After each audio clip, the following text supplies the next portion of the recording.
Hello friends, welcome back to the channel. मैं हूं जगदीप पासवान और आपके अपने जग्गू भैया। तो बच्चों, पहले क्लास में हम लोगों ने माइक्रो इकोनॉमिक्स के बारे में जाना और उम्मीद है आप लोगों को सारा टॉपिक्स क्लियर हो गया होगा। तो जिन बच्चों ने वो वीडियो अभी तक नहीं देखा है तो आप आई बटन पे क्लिक करके उस वीडियो को देख सकते हैं। तो हम लोग देर नहीं करते हुए आज का अगला टॉपिक शुरू करते हैं। तो चलिए जल्दी से देखते हैं हम लोग। तो बच्चों, पिछले क्लास में हम लोगों ने क्या देखा कि इकोनॉमी क्या होता है। वो सिस्टम था जहां पे लोग क्या करते हैं, प्रोडक्शन करते थे, कंजप्शन करते थे, इन्वेस्टमेंट करते हैं और एक्सचेंज करते हैं। ठीक है, तो ध्यान से देखिए हमारा टॉपिक क्या है, टाइप्स ऑफ इकोनॉमी। उसी इकोनॉमी को बांट दिया गया। तो कैसे बांटा गया है? तीन कैटेगरी में। क्या है भाई? पहला मार्केट इकोनॉमी, दूसरा क्या है सेंट्रली प्लान्ड इकोनॉमी, और तीसरा क्या है मिक्स्ड इकोनॉमी। तो इसको अच्छे से समझना बहुत ही ज्यादा जरूरी है। पहला देखिए क्या लिखा हुआ है, मार्केट इकोनॉमी। पहला क्या है? Market economy. क्या लिखा हुआ है? An economy in which goods and resources are bought and sold freely in the market. तो ये वो इकोनॉमी है जहां पे गुड्स, अब जो बच्चे कॉमर्स लिए है पहली बार ये वर्ड सुन रहे हैं, ये गुड्स होता क्या है। तो जो भी वस्तु है ना, ठीक है, प्रोडक्ट होता है, ठीक है, उसी को हम लोग क्या बोलते हैं? गुड्स बोलते हैं। ध्यान रखेंगे। अब गुड्स आपके लाइफ का हिस्सा बनने जा रहा है। आप कॉमर्स के स्टूडेंट अगर हो गए तो प्रोडक्ट नहीं यूज करके अब गुड्स वगैरह यूज करना शुरू कर दीजिए। तो क्या लिखा हुआ है कि गुड्स या रिसोर्सेज का क्या करते हैं हम लोग? या तो खरीदते हैं या तो सेल करते हैं। वो भी क्या? फ्रीली इन द मार्केट, मतलब कोई रोक टोक के बिना। यानी मार्केट इकोनॉमी में क्या होता है, गुड्स और सर्विसेज या गुड्स या रिसोर्सेज का क्या करते हैं, या तो उसको परचेज करते हैं या तो सेल करते हैं। तो यहां पे क्या होता है ना, मोटिव क्या है? प्रॉफिट कमाना। ध्यान रखेंगे, इस मार्केट में क्या होता है, मोटिव क्या है? प्रॉफिट कमाना। और जनरली इस मार्केट में इकोनॉमिक एक्टिविटीज होता है। ये अभी थोड़ी देर में आपको बताएंगे कि इकोनॉमिक और नॉन इकोनॉमिक एक्टिविटीज क्या होता है। ठीक है, और सबसे इंपॉर्टेंट आपको अनदर नेम याद रखना है। तो मार्केट इकोनॉमी को कैपिटलिस्ट इकोनॉमी या फ्री इकोनॉमी भी बोला जाता है। हो सकता है ये आपके एक नंबर में आ जाए कि market economy is also known as. ठीक है, तो क्या होता है, या तो कैपिटलिस्ट बोलते हैं या फिर फ्री इकोनॉमी बोलते हैं। ठीक है, अब ध्यान से देखिएगा, हम लोगों का जो सेकेंड टाइप है वो क्या है? Centrally planned economy. क्या लिखा हुआ है? an economy in which all economic decisions are taken by the government। यहाँ पे फ्रीली होता था सेल एंड परचेज, लेकिन यहाँ पे जितना भी डिसीजन है या तो गवर्नमेंट लेता है या तो कोई ऑथराइज्ड सेंट्रल अथॉरिटी लेता है। ठीक है, तो ध्यान रखेंगे यहाँ पे यानी कौन रोल प्ले करता है? गवर्नमेंट। इसका मोटिव मेनली क्या होता है? Social welfare. क्या होता है? Social welfare. इसलिए ये जो इकोनॉमी है ना, ये नॉन इकोनॉमिक एक्टिविटीज को भी डील करता है। किसको डील करता है? नॉन इकोनॉमिक को। अब आगे देखिए, इसका अनदर नेम आपको याद रखना है। तो सेंट्रली प्लान्ड इकोनॉमी को हम लोग सोशलिस्ट या कंट्रोल्ड इकोनॉमी बोलते हैं। क्या बोलते हैं? या तो सोशलिस्ट या तो कंट्रोल्ड इकोनॉमी। अब देखिए क्या लिखा हुआ, मिक्स्ड इकोनॉमी। तो आप तो इतने समझदार हो, मिक्स्ड का मतलब भी होता है मिक्सचर। यानी ये क्या है? मिक्स्ड इकोनॉमी क्या है? ये दोनों का मिक्सचर। क्या लिखा है? An economy in which both private यानी कि मार्केट, पब्लिक यानी कि सेंट्रली प्लान्ड। तो an economy in which both private and public sectors coexist and both of them work together. तो मिक्स्ड इकोनॉमी में क्या होता है? दोनों मिल करके काम करता है। ठीक है, तो ये आपको अच्छे से समझ लेना है, याद कर लेना है। क्लियर है यहां तक? तो बच्चों, जैसा कि अभी आप लोग को बताए थे हम कि आपको अभी जस्ट बताएंगे कि इकोनॉमिक या नॉन इकोनॉमिक एक्टिविटीज क्या होता है। ध्यान से देखिएगा, क्या है इकोनॉमिक एक्टिविटीज? क्या लिखा है?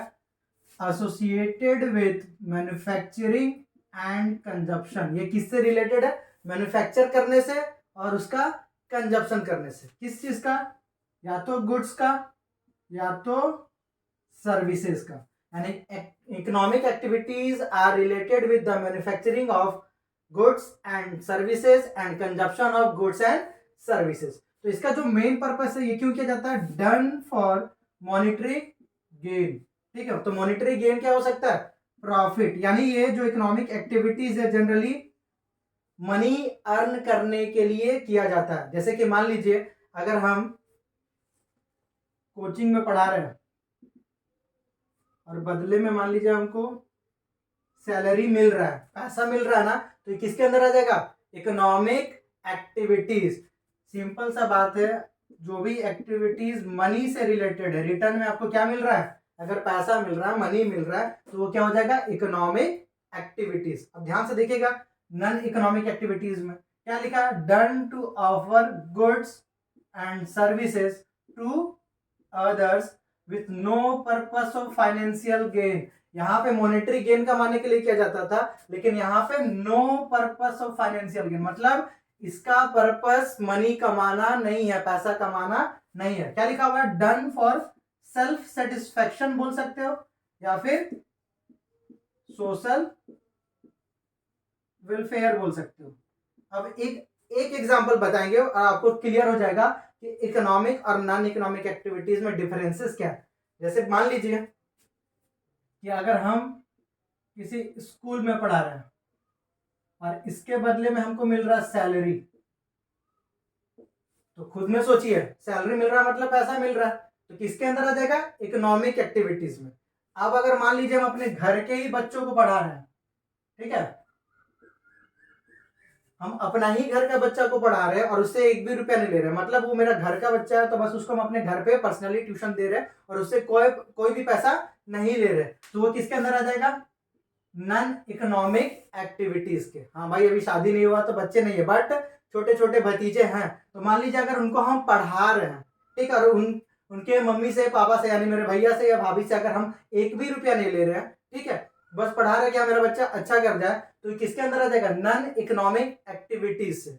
अब मान लीजिए हम अपना घर का बच्चा को पढ़ा तो रहे हैं, लेकिन उसके मम्मी या पापा से अगर हम फी लेते, तब वो किस में चल जाता है, इकोनॉमिक एक्टिविटीज में। तो अब आपको क्लियर हो गया होगा, ठीक है यहाँ तक।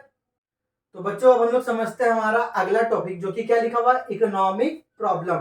तो इससे पहले कि समझेंगे कि इकोनॉमिक प्रॉब्लम होता क्या है, आपको यह समझना पड़ेगा इकोनॉमिक प्रॉब्लम होता क्यों है, ठीक है। इकोनॉमिक प्रॉब्लम क्या है इसको बाद में समझेंगे, होता आखिर किस रीजन से, मतलब आखिर ये इकोनॉमिक प्रॉब्लम अराइज क्यों हो रहा है, इसके बारे में जानते हैं। तो एक बात याद रखेंगे, ह्यूमन वांट्स आर अनलिमिटेड। इस बात को याद रख लीजिएगा कि हम लोगों का जो भी वांट्स है वो क्या है, अनलिमिटेड है, इसको सेटिस्फाई कर पाना पॉसिबल नहीं है। जैसे अगर मान लीजिए आपको कोई 2 चॉकलेट देता है, तो मन करता है कि थोड़ा सा 2 और मिल जाता ना तो अच्छा रहता है। किसी को अगर 5 मिला है तो वो क्या बोलता है कि और 2 मिल जाता ना तो और अच्छा होता। किसी को मान लीजिए 10 मिला है तो भी बोलेगा कि 5 और दे ही देते तो थोड़ा ज्यादा अच्छा होता। तो मतलब जिसको जितना मिलता है उतना में वो कभी भी सेटिस्फाई नहीं होता है, इसलिए बोला गया है कि ह्यूमन वांट्स आर अनलिमिटेड। ठीक है, हमारा जो भी इच्छा है, जो भी हम लोग चाहते हैं वो क्या है, अनलिमिटेड है, उसको सेटिस्फेक्शन दे पाना पॉसिबल नहीं है। बट जो रिसोर्सेज है, मतलब जिससे हम लोग का वांट सेटिस्फाइड होगा, ठीक है, उस वांट्स को सेटिस्फाई करने वाला रिसोर्सेज क्या है, लिमिटेड है। रिसोर्सेज क्या है, लिमिटेड है। वांट्स तो भाई अनलिमिटेड है, अगर रिसोर्सेज भी अनलिमिटेड होता तब इकोनॉमिक प्रॉब्लम अराइज नहीं होता, लेकिन वांट्स अनलिमिटेड है और रिसोर्सेज क्या है, लिमिटेड है, जिससे प्रॉब्लम स्टार्ट होना शुरू हो जाता है। और इससे क्या स्टार्ट होता है, रिसोर्सेज तो लिमिटेड है, ठीक है, लेकिन resources have alternative uses. Alternative का मतलब होता है डिफरेंट डिफरेंट यूज, ध्यान रखेंगे। अब थोड़ा ध्यान से देखिएगा, मान लीजिए पहला पॉइंट, ये दूसरा और ये तीसरा, तो दूसरा और तीसरा रिलेटेड एक दूसरे से। क्या लिखा हुआ है, रिसोर्सेज आर लिमिटेड। हमारा रिसोर्सेज क्या है भाई, लिमिटेड है, लेकिन लिमिटेड होने के बाद भी रिसोर्सेज का बहुत सारा यूज है। अब जैसे मान लीजिए लैंड है, जमीन है, ठीक है, तो ये क्या लिमिटेड है। अब आप इस जमीन पे क्या करना चाहोगे, ये आपके पास बहुत सारा ऑप्शन है कि आप वीट का प्रोडक्शन करेंगे, कि राइस का करेंगे या फिर इसमें बिल्डिंग बनाने में इसको लगा दोगे, तो आपके पास रिसोर्सेस तो क्या लिमिटेड है, लेकिन इस रिसोर्सेस का डिफरेंट डिफरेंट यूज होने के वजह से, इस रिसोर्सेस का डिफरेंट डिफरेंट यूज होने की वजह से अराइज होता है प्रॉब्लम ऑफ चॉइस। ध्यान दीजिएगा, क्या बताया, रिसोर्सेज हो गया लिमिटेड और रिसोर्सेज का डिफरेंट डिफरेंट यूज होने की वजह से क्या अराइज हो जाता है, प्रॉब्लम ऑफ चॉइस। अब आपको चूज करना पड़ रहा है कि इस जमीन का यूज आप इस तीनों में से या कोई भी काम है उसमें से कौन सा काम करने के लिए करोगे। तो problem of choice, problem of choice को ही हम लोग बोलते हैं इकोनॉमिक प्रॉब्लम। तो देख रहे हो एक दूसरे से कैसे रिलेट कर रहा है। ह्यूमन का वांट्स क्या था, अनलिमिटेड, लेकिन इसको सेटिस्फाई करने के लिए जो रिसोर्सेज है वो क्या है, लिमिटेड, लेकिन लिमिटेड होने के बाद भी इसका यूज क्या है, डिफरेंट डिफरेंट। तो डिफरेंट डिफरेंट यूज होने की वजह से आपके सामने क्या प्रॉब्लम आ गया, चॉइस का प्रॉब्लम, और चॉइस का प्रॉब्लम ही क्या कहलाता है, इकोनॉमिक प्रॉब्लम। अब देखिए डेफिनेशन क्या लिखा हुआ है, problem of choice arising from the use of limited means, यानी limited resources which have alternative uses, which have alternative uses। ठीक है, हमारा वांट्स को सेटिस्फाई करने के लिए जो भी रिसोर्सेज है वो लिमिटेड है, लेकिन उस रिसोर्सेज का यूज क्या है, अल्टरनेटिव है, और इस अल्टरनेटिव यूज होने की वजह से ही क्या अराइज हुआ, प्रॉब्लम ऑफ चॉइस। तो इसी प्रॉब्लम को हम लोग बोलते हैं इकोनॉमिक प्रॉब्लम। क्लियर है यहां तक। तो बच्चों आप लोगों को समझ में आ गया ना कि इकोनॉमिक प्रॉब्लम क्या होता है। आपके एग्जाम में क्वेश्चन आ सकता है, what are the causes for economic problem, तो यही तो लिखा हुआ है। अगर कॉजेज पूछा, what are the causes for economic problem, तो पहला हो गया क्या, ह्यूमन वांट्स आर अनलिमिटेड, दूसरा क्या हो गया, रिसोर्सेज आर लिमिटेड, और तीसरा क्या हो गया, रिसोर्सेज हैव अल्टरनेटिव यूजेस। यही तीनों की वजह से क्या अराइज होता है, इकोनॉमिक प्रॉब्लम। तो अगर क्वेश्चन आता है what are the causes of economic problem, तो आपका आंसर होगा क्या, ये तीनों। ह्यूमन का वांट्स क्या है, अनलिमिटेड है, रिसोर्सेज क्या है, लिमिटेड है, और लिमिटेड रिसोर्सेज का क्या है, अल्टरनेटिव यूजेस है। तो बच्चों उम्मीद है आप लोगों को आज का टॉपिक समझ में आ गया होगा और वीडियो बहुत ही ज्यादा अच्छा लगा होगा। अगर वीडियो पसंद आया है तो वीडियो को लाइक करें, चैनल को जल्दी से सब्सक्राइब कर दें और अपने दोस्तों में ज्यादा से ज्यादा शेयर करें। तो आज का बताया हुआ टॉपिक आप अच्छे से पढ़ोगे, जो भी डाउट है आप कमेंट कर सकते हो, क्योंकि अगला जो वीडियो हम आपके लिए लेकर के आएंगे वो इसी टॉपिक से रिलेटेड होगा, इसलिए इस टॉपिक का क्लियर होना आपके लिए बहुत ज्यादा जरूरी है। तो आप इस वीडियो को अच्छे से देखें, कोई डाउट है तो आप कमेंट करें। मिलेंगे आपसे अगले वीडियो में, तब तक के लिए take care, keep smiling and जय हिंद।